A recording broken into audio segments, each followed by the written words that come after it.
Dans cette vidéo, on va voir comment installer la fibre dans un immeuble de rapport. Le boîtier fibre, c'est celui-ci. Moi, je vous recommande de l'installer pendant les travaux.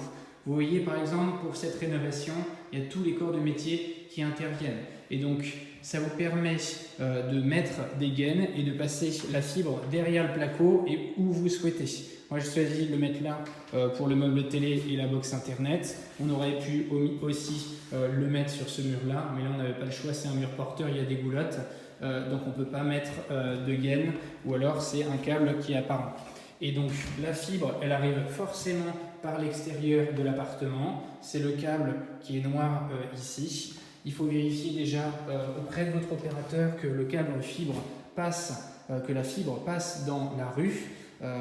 Moi, il est juste à côté sur l'immeuble. Donc, vous voyez, il sort ici.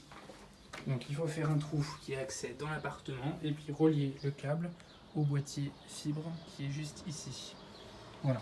Donc, ça, cette installation, ça coûte 39 € à l'ouverture de la fibre. Quand le technicien vient, à l'extérieur, il va mettre une nacelle pour pouvoir monter en haut. Là, on voit bien qu'on est au premier étage et qu'on ne peut pas y accéder par l'extérieur avec une échelle. C'est forcément avec une nacelle. Et donc, il vient et il installe du coup la fibre en faisant le trou par l'appartement. Il fait cheminer dans la goulotte son câble et puis ensuite, il met le boîtier là où vous l'avez choisi. La difficulté, j'ai essayé de négocier avec les techniciens fibres, c'est qu'on ne peut pas faire venir une fois la fibre pour tous les appartements d'un immeuble de rapport. Il faut déplacer à chaque fois le technicien fibre pour qu'il puisse installer son boîtier. Et donc, s'il y a 39 € par installation, là c'est un immeuble de 5 appartements, et ben, j'ai 200 €, 4 x 5, 20, ça fait 200 € de frais d'installation. Avec 5 box à payer par mois, j'ai trouvé la moins chère et le meilleur rapport qualité-prix, c'est Red de SFR. J'en ai pas trouvé d'autres vraiment intéressants qui font ça dans des délais raisonnables. Pour installer le petit boîtier qui est là-bas, on est à 17 € ensuite par mois pour l'abonnement, donc fibre chez Red de SFR. Donc je paye quand même 85 € par mois, je vais payer 85 € par mois, donc pour un immeuble de rapport de 5 appartements avec 200 € au total d'installation. Et je suis obligé de prendre un rendez-vous toutes les semaines au fur et à mesure pour faire venir ce câble qui vient cheminer le long des goulottes et le long des ouvertures. Voilà, jusqu'ici, là il y a une goulotte derrière le placo pour mettre le boîtier fibre à l'endroit souhaité.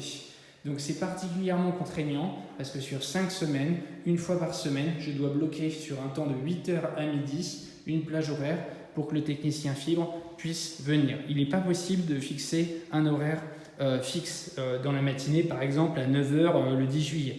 Vous allez avoir le 10 juillet le matin de 8 à 12 h ou alors de 12 h à 18 h.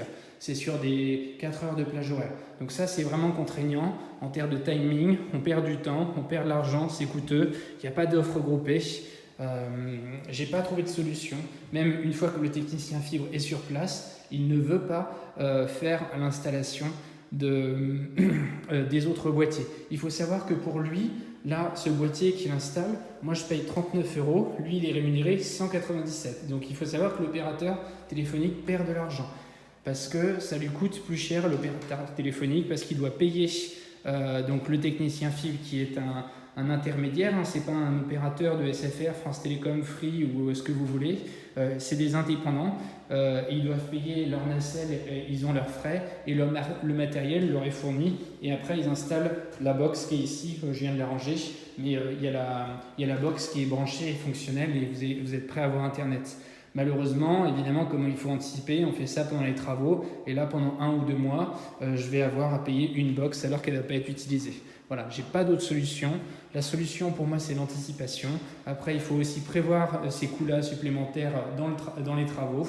Voilà, mais c'est vraiment un point important. Maintenant, sans fibre et sans internet, je ne pense pas que ça soit possible d'avoir une bonne qualité de prestation.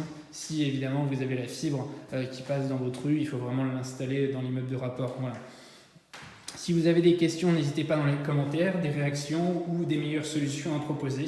En tous les cas, ça serait une bonne idée parce que j'ai pas trouvé, après réflexion et discussion avec les techniciens et les opérateurs qui sont vraiment très à cheval sur leur protocole. Allez, à plus tard.